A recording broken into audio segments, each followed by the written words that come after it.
evidence. Uh, on top of this live stream being part of my evidence package, the Guinness World Records, which they were following the live stream, I had to have 3 video cameras that were documenting it the whole time. I had to have a still photography camera taking 1-minute photos every minute on top of that. Then I had to have a media log, and the media had to be present, which we had Telemundo come out, which was wonderful. We had Channel 23, and then all my networks here in Bakersfield, there's 3 of them, did pre-interviews, and next week I'm going to do follow-up interviews with them. And they came all out for it. And then we have to have, you have to have 2 witnesses and a timer watching you for a 4-hour period. Then they must be off for 4 hours, and if they want to come back they can, or they don't have to, but they can only be on for 4, and they must be off before 4 before coming back. So there must be those 3 people watching you and a steward who is managing you, and they can be on shift for 12 hours if they want to, but my stewardships were only up to 8 hours. So they would manage you. So you have 4 people watching you at all time, and they are also completing paperwork that is documenting you at the same time as well, besides all the cameras and everything. So, and then a master schedule that shows all this. So, and you also have a public login book, which we had there, and the public has to sign in as they're coming to show proof that you set this world record in a public setting. You cannot set a world record in your house. You can't be in your basement. You have to do it in a public location that the public has access to prove it was done. So it sounds like they got some pretty stringent rules, huh? Yeah, they're about 10 pages long. And I have them memorized. So on top of doing the 138 hours, you got to coordinate all these people, different shifts, get the volunteers, make sure there's food and water. I mean, this is like a small army for Carrie to make all this happen for her. So I mean, I don't even know. I got a couple friends I could call up, but yeah, not a small army like that. 150 friends, I like to say. They're all my friends that came out. 150 friends, and I'm really grateful to have that kind of support system and to have the community donate so many products for it that I needed to make it happen as well. And my stewards probably haven't got a lot of sleep like me. They were going home crashing for 3 hours, coming back, and a lot of them stayed beyond their 8 hours. They stayed just because they wanted to help out, because they could see there were so many people coming. We didn't anticipate the public coming down as much as they did, and the place was filling up. It's just a local gaming store, but it was filling up. So the store stayed to kind of help out with it if they weren't managing, the volunteers and me to help out with managing in the store. So. And then they would go home and crash for 3 hours or on my tent cot, and then they would come back again. So it was really quite a system going on. I see we got some comments here in the chat. Sure. I think Space Ghost, I think he might have been part of Campus Gamers, the way it kind of sounds. Space Ghost. Yes, that's Ed Webb, so I'm going to use your name. And he is wonderful. His team, he's president of the Bakersfield Extra Life Guild and CSUB Campus Gamers. I think we're ranked number 4 out of all the Extra Life teams with the highest donations, and also with the largest amount of registrations in North America. We have a pretty big team here, and they put on a great event. They have raised in the last 3 years since they've been up and going with their Extra Life event over $60,000. Wow. So huge. And I'm just very lucky that they allow me to be a part of their Extra Life events. I literally do a 12-hour marathon for them when I go. But they were a huge part of this world record because they donated tabletop games for the volunteers or for the public that wanted to watch, to have something to do as they were watching me, so they could play some games. And they also brought people down, the gamers dressed up, and that helped me out because, you know, I need entertainment too. I need motivation. When I talked about that motivation, and they came down dressed up as Mario, Donkey Kong, and all kinds of things, and they were just being crazy. They brought Taco Bell taco, you know, we're all having a good time. And but that's what I'm talking about, that support system. When you see people or organizations giving you that much love and attention. And they were also monitoring the live streams for us. So every time it went down, they would contact us or Byron to help out and everything. They're being very helpful in that. How can you not push yourself to get to where you need to be, even if your feet are tired? You have to do it when you see that much love. Speaking of people in the background, early on in the stream, when you were first starting, I think it was probably hour 5 or 6 or so. I remember I screenshot it too. I actually have the screenshot. I'll have to post these later for you. There was like just this little girl in the background, and she was following along with the dance. And I was just thinking to myself, like, this could be a future Carrie Swadecki here. This could be like, a challenge to the record. And it was just so awesome just to see, like, just the kids coming in, the families flowing through, and all the crazy characters. The gorilla. I mean, there was in the chat blew up every time Gorilla or Mario rolled out there. Even when SN3S2 came out there, and I can't think of his real name, but he's in the chat right now. When he rolled up out there, he was dancing, and they were just such characters. And I mean, just me on this side, I was motivated watching all these guys having such a great time. And I remember a few times I saw you like peeking around the corner and you were looking, and I mean, that must have just gave you that burst of energy just to see all that going on. Oh yeah, definitely. And then to see everybody almost take ownership of it too, because some people are getting too close to the cameras. It got really packed in autos. We didn't anticipate this many people that were running out of room, and then people are almost knocking over the cameras. So the guys from Campus Gamers made a barricade to block it. And they're all, nothing's going to happen to these cameras, and then they're dancing by them. It was really fantastic to see that, and it was an energy booster for that. And today, the Bakersfield Extra Life Guild, Ed and his wife, the president, they brought me lunch today. I'm staying at my friend Marissa's house and her husband Alex. They're one of my stewards and timers just because he's a paramedic during the day, so he can watch me just in case anything happens, but nothing ever has. And they brought over lunch today for us today too, because they knew that we were all pretty tired from the event. So that was really, that's my community. That's why I love them, Mm-hmm. That's so awesome. It's more than just a community. It's pretty much a family at that point. Well, yeah, no, everybody who's ever helped me, I consider them family, and I would give back just as much to them if they needed it. That's awesome. I saw somebody peeking in the back there. I'm not sure who it was. Totally lost my thought here.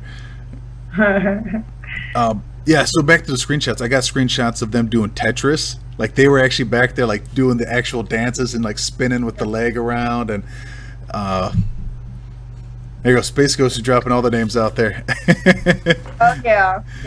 These guys came in and really helped out a lot.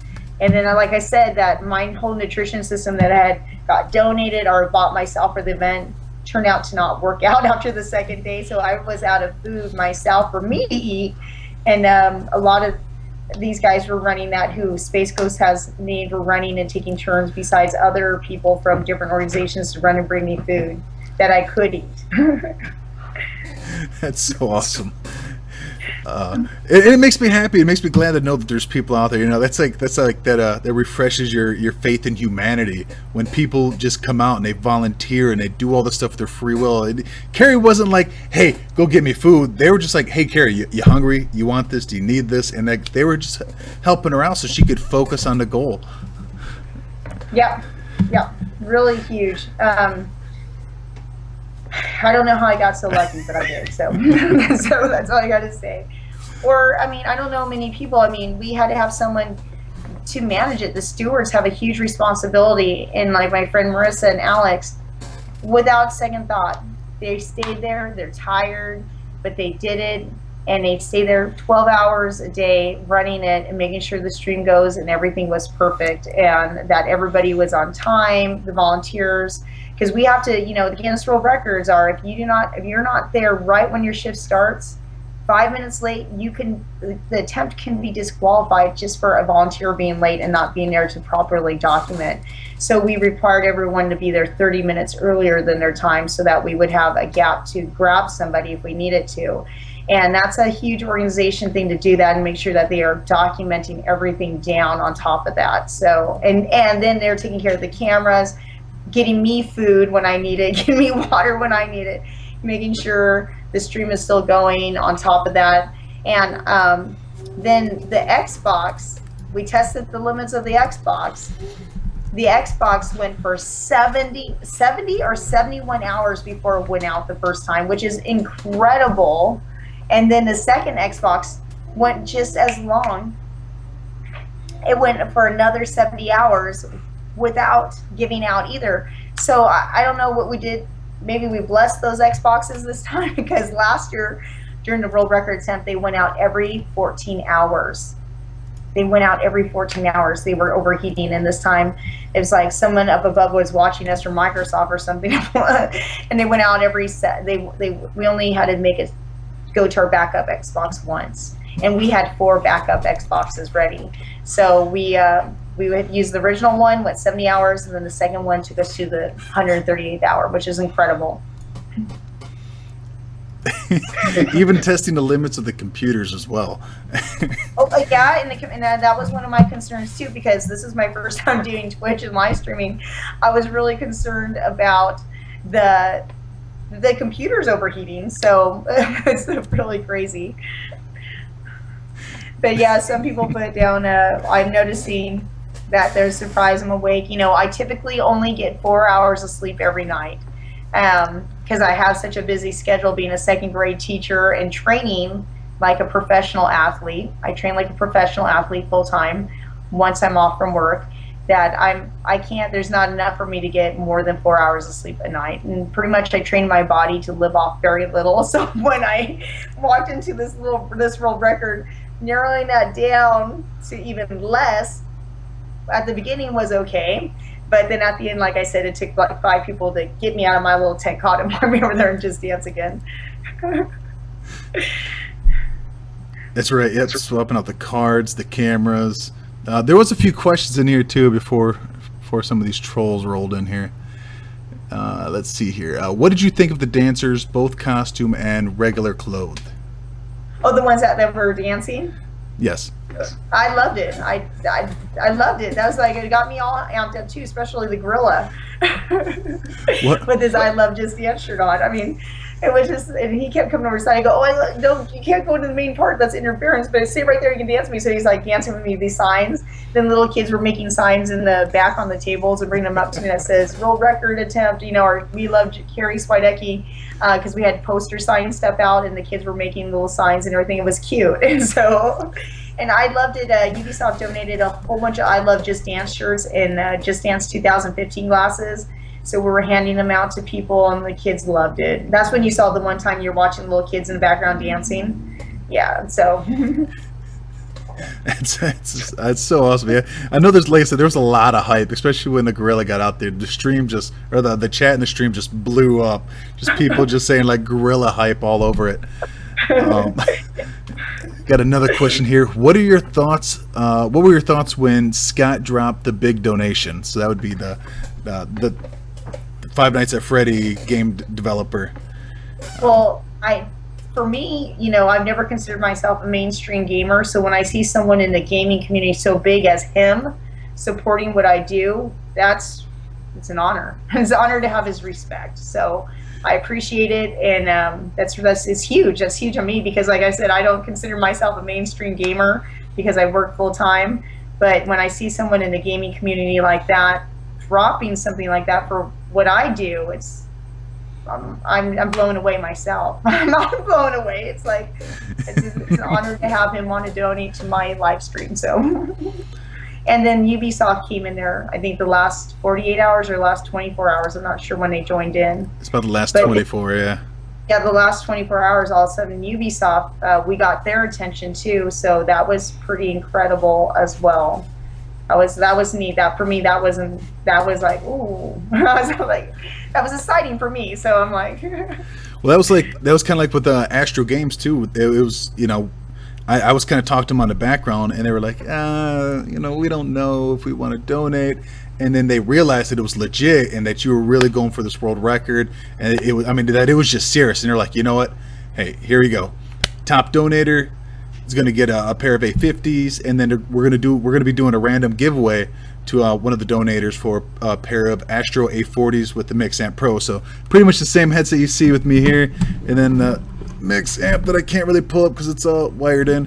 But very great stuff. A lot of donations. Elgato, they donated a capture card.